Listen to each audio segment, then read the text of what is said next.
Baik, saudara, kita awali dengan informasi yang pertama. Badan Nasional Penanggulangan Bencana (BNPB) pemerintah Aceh bersama masyarakat menanam 2.600 bibit mangrove di sepanjang bibir pantai Ulelu, Banda Aceh.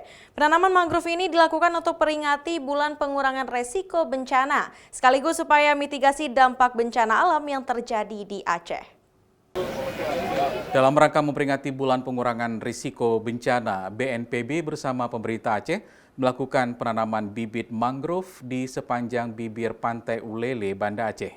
Aksi tanam mangrove ini dilakukan sebagai upaya mitigasi bencana alam yang terjadi karena Aceh masuk dalam zona rawan bencana gempa dan tsunami. Sedikitnya 2.600 bibit mangrove ditanam serentak dengan melibatkan TNI, Polri, serta masyarakat setempat.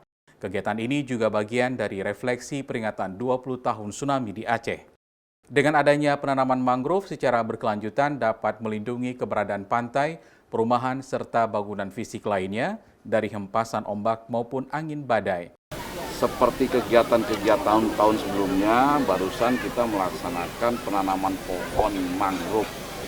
Memang sifatnya hanya simbolis, tapi ini dilakukan secara terus-menerus, kontinu.